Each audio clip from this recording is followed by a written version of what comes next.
Bismillahirrahmanirrahim. Assalamualaikum warahmatullahi wabarakatuh.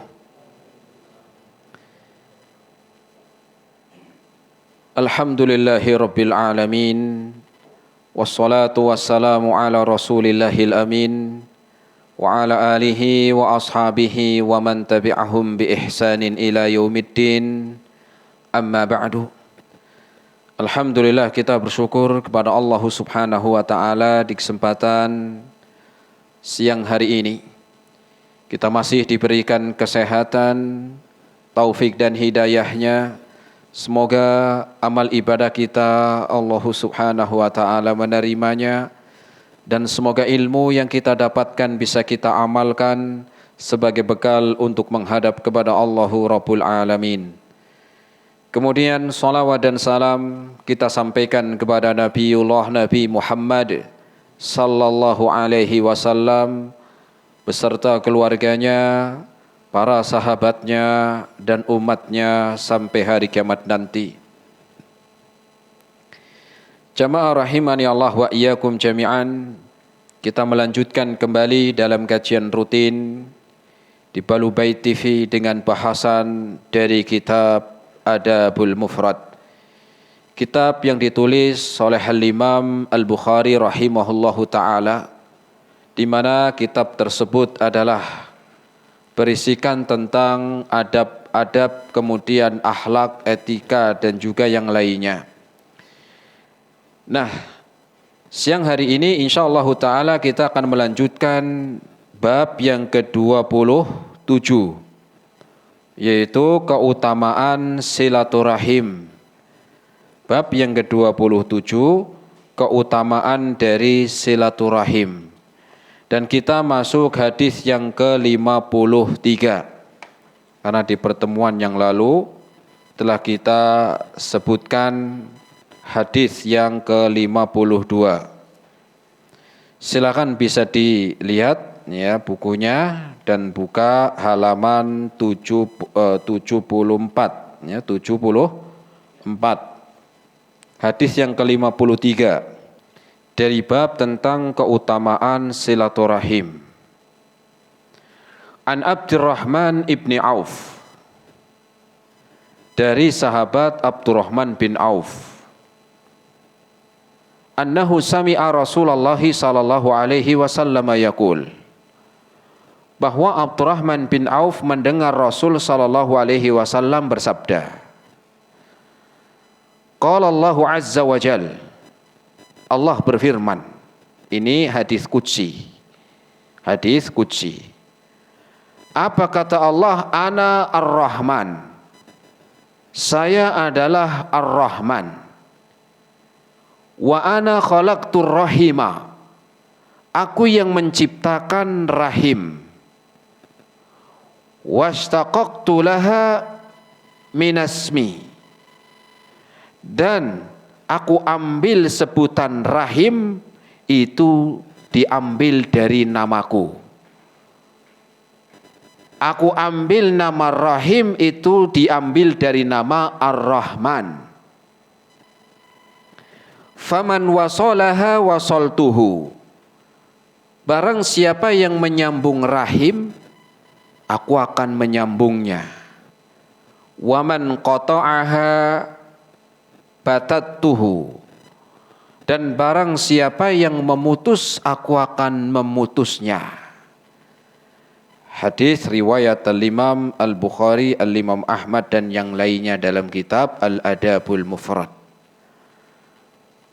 Jamaah rahimani Allah wa iyyakum jami'an, Imam Al-Bukhari rahimahullahu ta'ala menyebutkan dalam hadis yang ke-53 ini tentang keutamaan silaturahim. Dan di sini disebutkan, pertama, kita akan mengambil beberapa pelajaran dari hadis ini. Hadis tersebut adalah dari An Abdurrahman bin Auf, dari sahabat Abdurrahman bin Auf. Sahabat ini namanya ya tidak asing di telinga kaum muslimin yang bernama Abdurrahman bin Auf. Nama asli beliau ketika masih jahiliyah, sebelum masuk Islam, namanya adalah Abdul Ka'bah. Abdul Ka'bah. Abdul itu hamba, Ka'bah, hambanya Ka'bah. Ya, Abdul Ka'bah. Setelah masuk Islam, maka Rasul Shallallahu Alaihi Wasallam mengganti namanya tadi, yang asli namanya itu Abdul Ka'bah. Maka Rasul mengganti namanya dengan Abdurrahman. Abdurrahman, hambanya yang maha pengasih.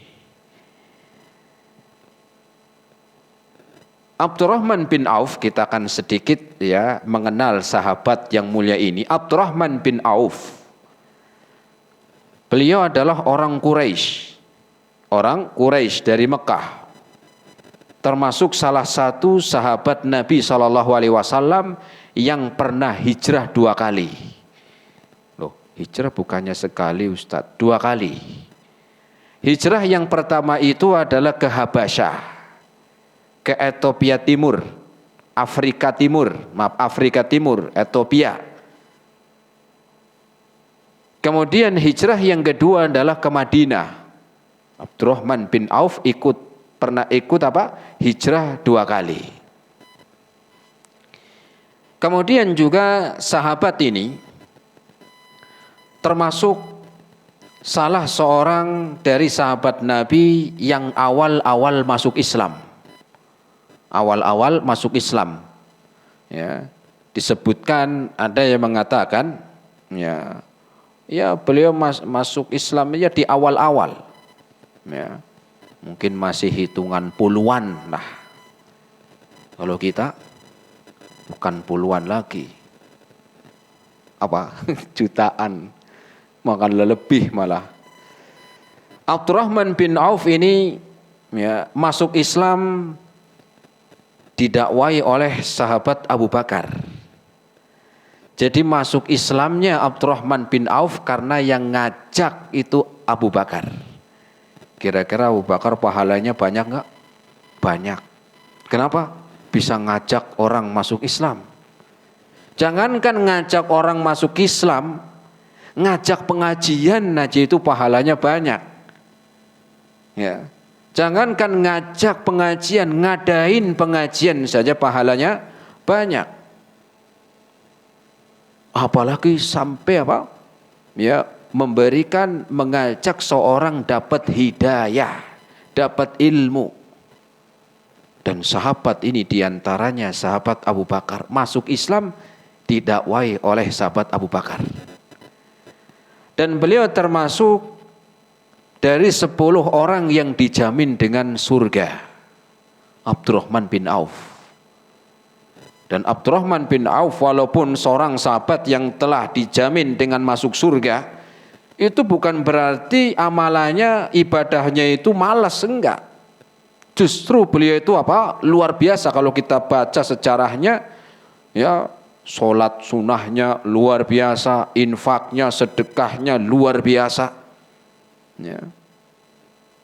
Jadi enggak main-main. Beliau ini walaupun telah dikatakan oleh Nabi termasuk salah seorang dari 10 yang dijamin dengan surga, bukan malah malas ibadahnya. Beda kalau kita mungkin ya. Mas ada pengajian itu di mana? Di Balubait. Saya udah masuk surga nanti di hari kiamat. Mungkin jadi malas kalau kita udah dapat jaminan surga. Ya. Kemudian sahabat Abdurrahman bin Auf ini termasuk salah seorang sahabat dari 6 orang yang ditunjuk oleh Umar Ibnul Khattab ketika beliau sebelum wafatnya. Kita tahu Umar Ibnul Khattab wafat ya sebagai syahid, ya ditikam oleh Abu Lu'lu' al-Majusi. Ya, ditikam ketika lagi ngimami sholat subuh di Masjid Nabawi. 3 hari setelah ditikam oleh Abu Lu'lu' al-Majusi, seorang Majusi, maka Umar dalam keadaan sakit parahnya, karena setelah kurang lebih 3 hari beliau wafat, maka menunjuk 6 orang. 6 orang. 6 orang ini diantara mereka adalah Utsman bin Affan, Ali bin Abi Thalib, Thalhah bin Ubaidillah, Sa'ad bin Abi Waqqas, Abdurrahman bin Auf. Ya, Abdurrahman bin Auf. Ya, kemudian salah satunya, ya, ada salah satu sahabatnya. 6 orang, salah satunya Abdurrahman bin Auf, yang Umar mengatakan, kalian rapatin, kalian musyawarahkan, tunjuk salah seorang dari kalian dari 6 orang ini yang akan menjadi khalifah setelah saya nanti. Karena Umar setelah itu meninggal. Beliau nggak mau kalau beliau meninggal belum ada rencana siapa yang menanti jadi khalifah. Maka setelah ditikam oleh Abu Lu'lu'ah dan sudah semakin berat, Umar pun mengatakan tunjuk salah seorang dari 6 tadi, ya, untuk menjadi khalifah. Singkatnya, ya, dipilihlah Utsman ibnu Affan radhiyallahu anhu. Nah, berarti Abdurrahman bin Auf ini memiliki kedudukan. Kenapa? Karena dari sekian ribu dari sahabat Nabi yang hidup kala itu, yang dipilih cuma 6. Dan salah seorang dari 6 itu adalah Abdurrahman bin Auf. Enggak sembarangan. Beliau orang mulia. Nah, dan beliau meninggal dunia pada tahun ke-32 Hijriah, dan umurnya kala itu sekitar 50 wa 70 sanah. Umurnya 75 tahun. Umurnya 75 tahun, ya, ketika itu Abdurrahman bin Auf wafat, dan ya yang ikut menyelenggarakan jenazahnya ada sahabat, ya, Sa'ad bin Abi Waqqas. Kemudian yang menjadi imam sholat jenazah beliau adalah Utsman bin Affan. Jadi meninggal duluan sebelum Utsman, dan dikuburkan di perkuburan Baqi. Di kuburan Baqi, yaitu di Madinah. Naam, kita lanjut hadisnya. Apa kata Abdurrahman bin Auf? Annahu sami'a Rasulullah sallallahu alaihi wasallam, bahwa beliau pernah mendengar Rasul bersabda. Ini luar biasa, beliau mendengar langsung dari Nabi. Bayangkan bisa mendengar suaranya Nabi. Itu enggak sembarangan, jamaah. Ya. Dan orang yang mendengar suaranya Nabi itu enggak harus mereka, belum tentu mereka sahabat. Abu Jahal itu kan dengar. Ya. Abu Thalib yang dengar, orang saudaranya, tapi tidak beriman. Apa kata Abdurrahman bin Auf? Qala Allahu azza wa jal, Allah subhanahu wa ta'ala berfirman, ini hadis qudsi. Apa perbedaan antara hadis qudsi dengan apa? Dengan hadis Nabi. Kalau hadis Nabi jelas itu adalah makna dan lafadznya dari Rasul sallallahu alaihi wasallam. Adapun kalau hadis qudsi itu adalah makna dari Allah subhanahu wa ta'ala yang melafadzkan Nabi sallallahu alaihi wasallam. Terus perbedaannya apa dengan Al-Quran? Perbedaannya dengan Al-Quran, kalau Al-Quran kita membaca satu hurufnya itu dapat pahala 10. Kalau Al-Quran kita membaca dari satu hurufnya mendapatkan 10 pahala. Tapi kalau hadis qudsi kita dapat pahala dengan membaca secara utuh atau membaca hadisnya dari awal. Secara umum dapat pahala, tapi tidak seperti baca Al-Quran karena setiap hurufnya 10 pahala. Kemudian perbedaan yang lain lagi apa? Hadis qudsi tidak dibaca di dalam sholat. Berbeda dengan Al-Quran yang dibaca di dalam sholat. Nggak ada orang sholat setelah membaca surat Al-Fatihah, waladdallin, an Abdurrahman bin Auf. Nggak ada, ya. Qala Nabi sallallahu alaihi wasallam, nggak ada. Tapi adanya ayat-ayat Al-Quran. Itu perbedaannya di antara, ya, perbedaan dengan hadis qudsi. Tetapi hadis qudsi ini memiliki kedudukan. Ya, kedudukan kenapa? Karena tadi disebutkan Allah mengatakan Ana Ar-Rahman. Aku adalah Ar-Rahman. Aku adalah Ar-Rahman. Apa arti Ar-Rahman? Ada Ar-Rahman, ada Ar-Rahim. Ar-Rahman adalah artinya yang maha pengasih. Kalau manusia pengasih enggak? Pengasih, tapi enggak maha. Begitu. Banyak keterbatasan. Kalau Allah itu maha pengasih. Kalau manusia ya penyayang, pengasih mungkin, tapi enggak ada maha. Kenapa? Karena terbatas. Seperti Allah di antara namanya adalah As-Sami' Al-Basir.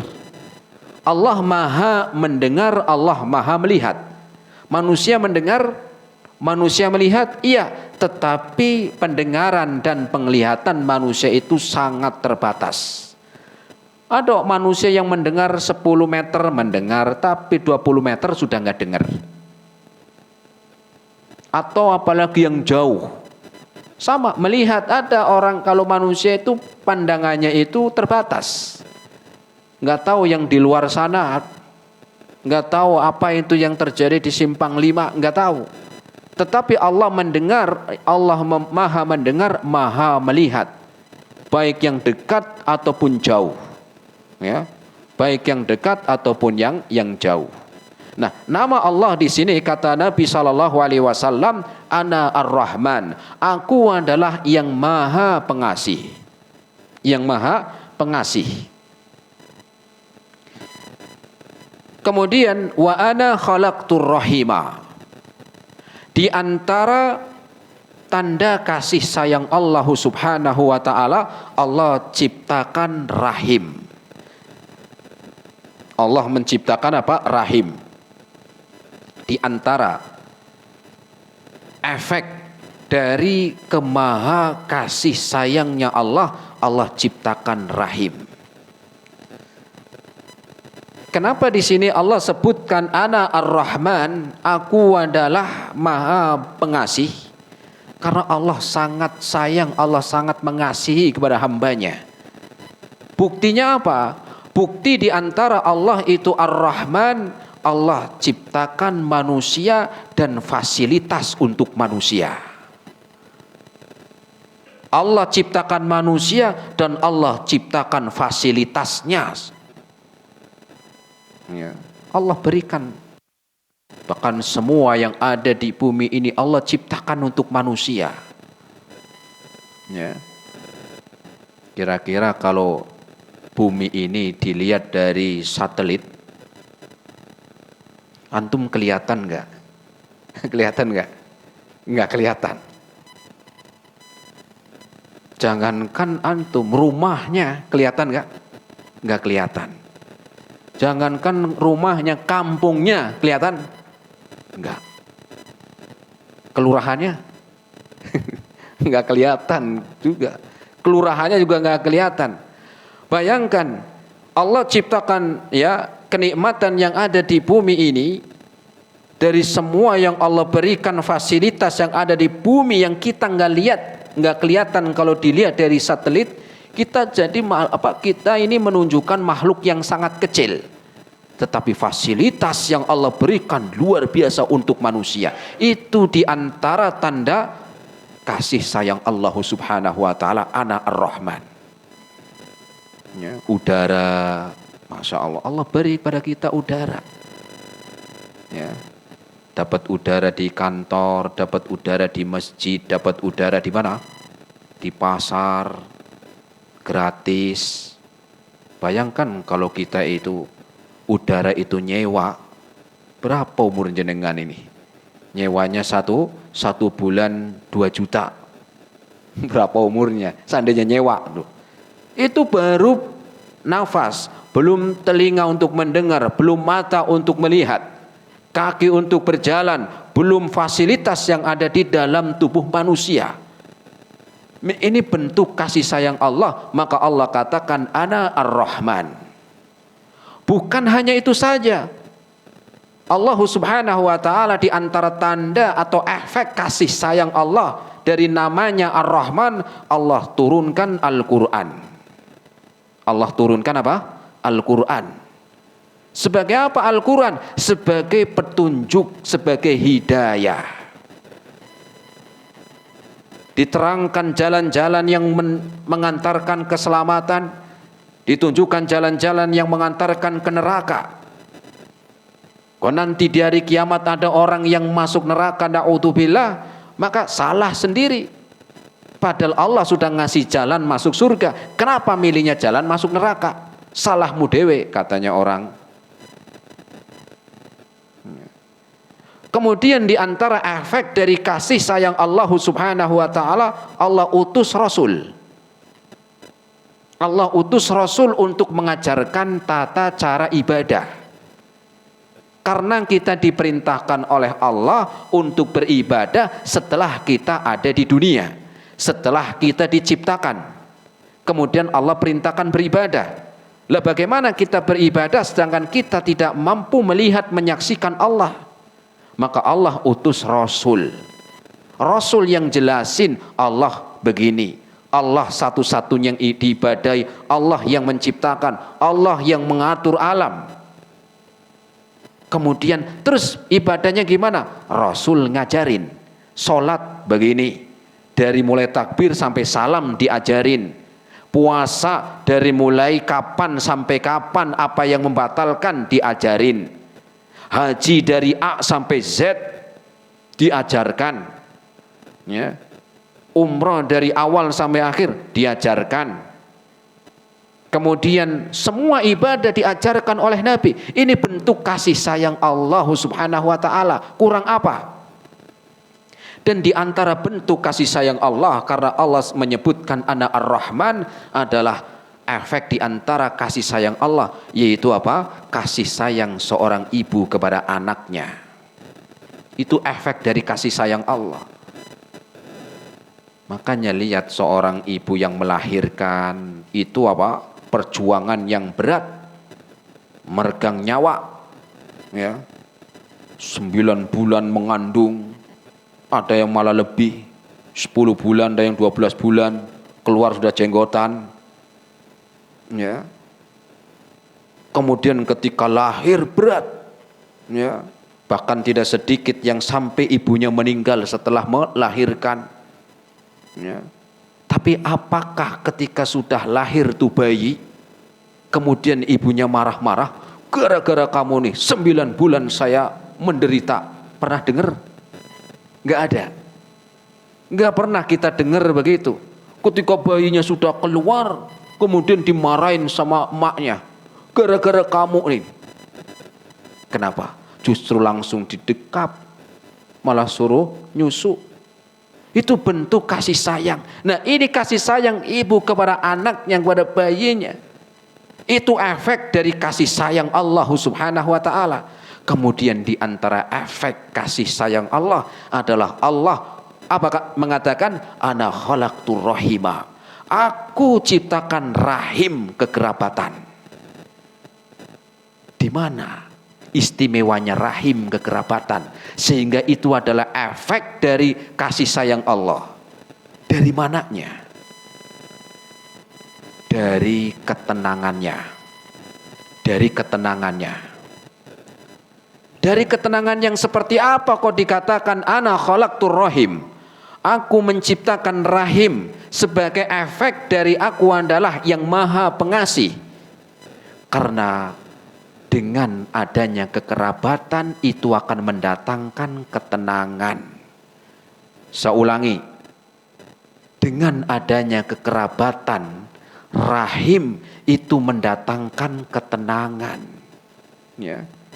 Ketenangan apa? Ketenangan di dalam kehidupan di dunia.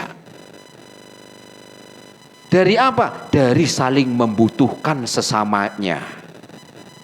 Kenapa? Karena kita tahu manusia itu adalah disebut dengan manusia makhluk sosial. Makhluk apa? Sosial. Apa makhluk sosial? Makhluk yaitu manusia yang satu dengan yang lainnya saling membutuhkan.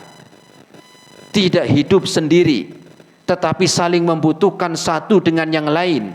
Sehingga karena manusia adalah makhluk sosial, yang satu dengan yang lainnya itu saling membutuhkan, maka dijadikanlah rahim, kekerabatan agar tenang. Contohnya gimana Ustaz? Contoh. Seorang perantau. Perantau ya perantau. Di mana di tempat perantauan itu, di tempat perantauan, ya di perantauan, jauh dari keluarga, jauh dari kerabat. Kemudian ketika mengalami sakit, gimana perasaannya? Jauh dari keluarga, jauh dari kerabat, apalagi tetangganya nggak kenal, ya. Kayak hidup di perkotaan itu sampai tetangganya aja nggak kenal. Ya kalau di perkotaan itu tetangga sendiri aja nggak kenal. Ya ada yang kenal, ada yang enggak. Karena ya hidupnya banyak masing-masing. Bayangkan orang yang hidup di perantauan, di mana tetangga itu tidak banyak yang dikenal, sedangkan keluarga kerabat jauh dan dalam keadaan sakit. Sedih nggak kira-kira? Sedih. Tapi kalau sakit dekat orang tua masih nengok. Gimana le, kamu le, semoga cepat sembuh. Punya anak-anaknya yang anak dipegang sama orang tuanya, sama saudaranya, ya. Enggak ada yang nganterin ke rumah sakit, ada saudara dibawa ke rumah sakit. Di rumah sakit harus nginep, ada yang nemenin ya saudara. Itu maknanya dibuat tenang. Kenapa? Karena saudara, kerabat, rahim itu adalah manusia yang paling dekat dengan kita. Mereka adalah orang yang paling dekat dengan kita, sehingga itu adalah nikmat dari kasih sayang Allah Subhanahu wa taala. Istri mau lahiran, ya. Kalau nggak ada keluarga, nggak ada kerabat, repot. Mau ngomong bantuan sama tetangga, nggak kenal. Mau ngomong sama siapa lagi? Saudara jauh. Ya. Pengalaman masalahnya saya. Pengalaman. Ya, pernah saya ceritakan sedikit. Ya, merasakan sebagai seorang yang hidup sebagai perantau. Waktu itu istri mau lahiran jam 2 malam. Gak ada keluarga di sini. Gak ada saudara di sini. Di kampung semuanya. Jam 2 malam. Bingung. Sedangkan anak masih kecil-kecil. Kalau saya tinggal jam 2 malam, ini masih kecil-kecil. Siapa yang jaga? Kalau diikutkan repot. Mau taruh di mana? Akhirnya karena sudah mau lahiran, angkut semua sudah, bawa motor, ya udah sempit-sempitan nggak peduli, yang penting bisa selamat. Ya, belum lagi di sana harus menunggu, repot. Ini rewel, ini nangis. Wah, itulah Allah sebutkan di sini apa? Ana ar-Rahman khalaqtur rahim. Aku adalah Ar-Rahman yang maha pengasih, dan dengan efek pengasih itu Allah ciptakan rahim, sehingga kekerabatan dari rahim ini mendatangkan ketenangan. Coba kalau ada saudara, coba kalau ada kerabat, istri mau lahiran, ketok pintunya. Saya nitip anak ya, saudara, iya. Istri mau lahiran, iya, kamu berangkat, tenang, anak saya ngurus. Kenapa? Ada saudara. Ada keluarga, tenang. Bayangkan, inilah kita sebutkan tadi efek. Ya, efek dari Ar-Rahman, Allah ciptakan rahim. Dengan kekerabatan ada ketenangan. Walaupun mungkin ada orang membantu, yang membantu itu sekedarnya. Nggak mungkin dia mau nongkrongin di situ. Mau nemenin, mau mengurus, mau membantu keperluan sehari-harinya, kebutuhan, enggak. Paling orang lain, saudara, teman itu datang, semoga cepat sembuh, semoga lancar, selesai pulang dia. Tapi berbeda ketika mereka adalah kerabat-kerabat kita, mereka keluarga kita, maka perhatian akan lebih dan kita lebih tenang.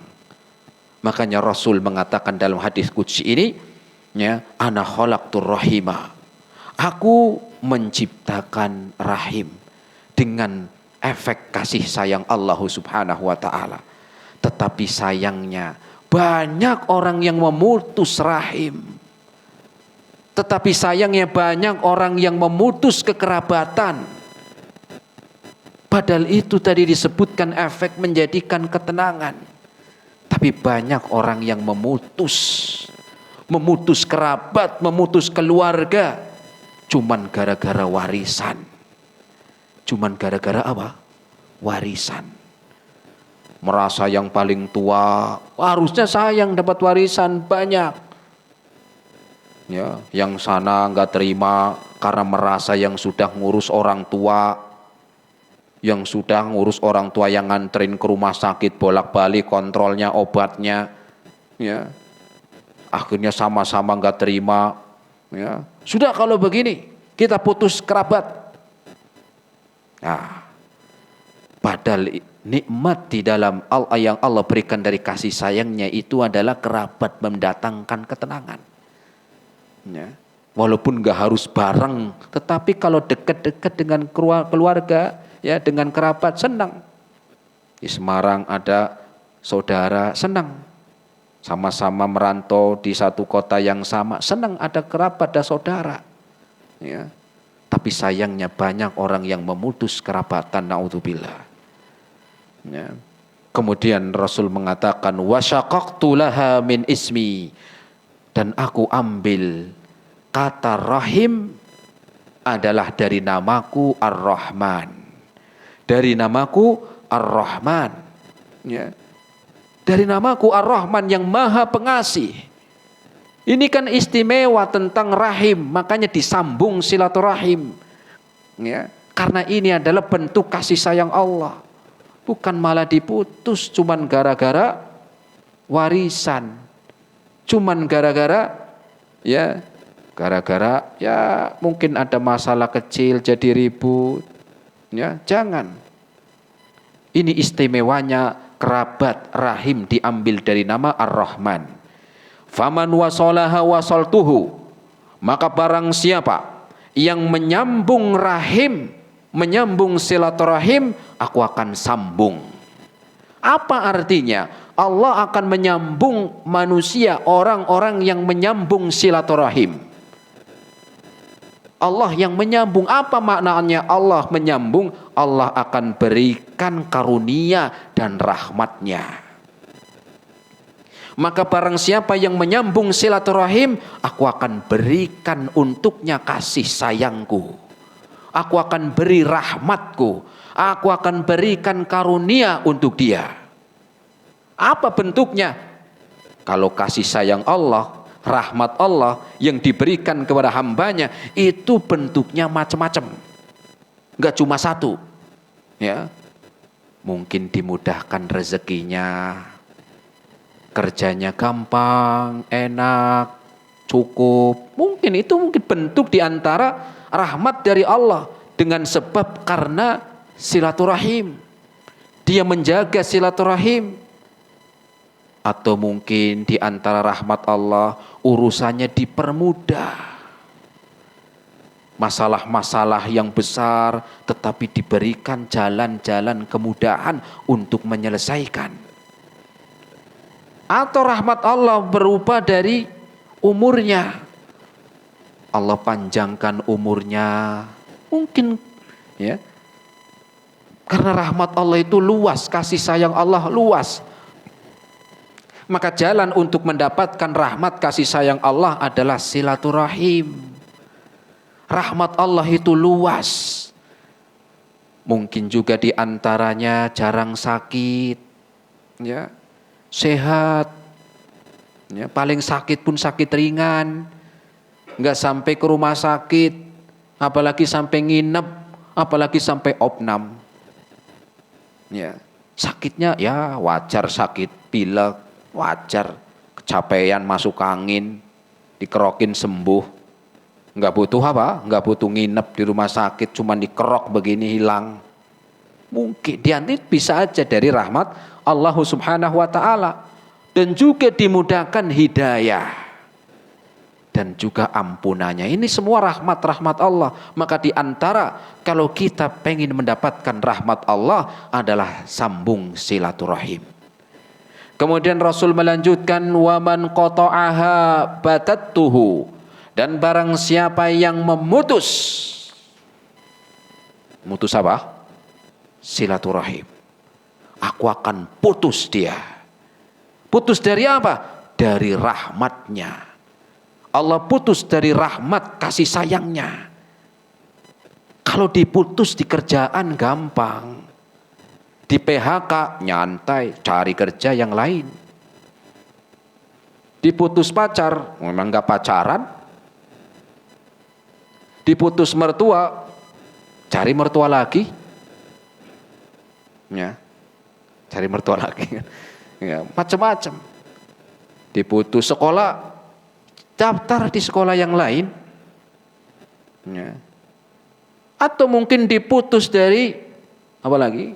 Diputus dari teman, biarin aja cari teman yang lain. Tapi gimana kalau diputus sama Allah Subhanahu wa taala? Ya. Diputus oleh Allah Subhanahu wa taala, diputus rahmatnya, diputus kasih sayangnya. Mau nyari di mana kasih sayang itu? Ya. Mau tinggal di mana kita kalau nggak dapat rahmat Allah? Mau tinggal di planet Pluto? Di sana juga dari mana rahmat dari Allah? Di kolong bumi mana kita akan tinggal?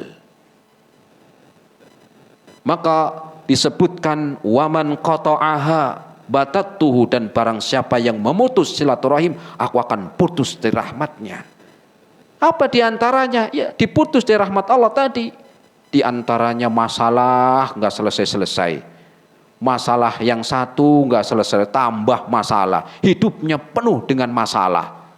Masalah sama orang tua, masalah sama anak, masalah sama istri, masalah tetangga, masalah sama teman, masalah kerjaan. Ya, karena Allah putus rahmatnya. Atau mungkin ya diputus rizkinya. Yang tadinya jaya, aman, lancar usahanya, ambruk. Mungkin aja itu bentuk dari apa? Karena memutus silaturahim. Allah yang menyebutkan dalam hadis qudsi. Atau mungkin hidupnya sakit-sakitan mulu. Sakit gak sembuh-sembuh. Ya. Itu juga bisa pengaruh dari memutus silaturahim. Ya. Atau mungkin dijauhkan dari hidayah. Dijauhkan dari hidayah. Dijauhkan dari ampunan. Itu bentuk-bentuk Allah memutus kasih sayangnya. Ya. Bentuk-bentuk dari Allah putus kasih sayangnya. Sehingga keutamaan silaturahim ini sangat besar, jemaah. Silaturahim itu tidak gampang. Kita diperintahkan untuk terus untuk menyambung silaturahim, untuk terus membantu kerabat saudara. Kita terus berbuat baik walaupun dia memutus. Kita terus bersikap yang baik walaupun dia enggak baik. Sebagaimana di pertemuan sebelumnya. Ya. Dari sini kita mengetahui keutamaan apa? Keutamaan silaturahim.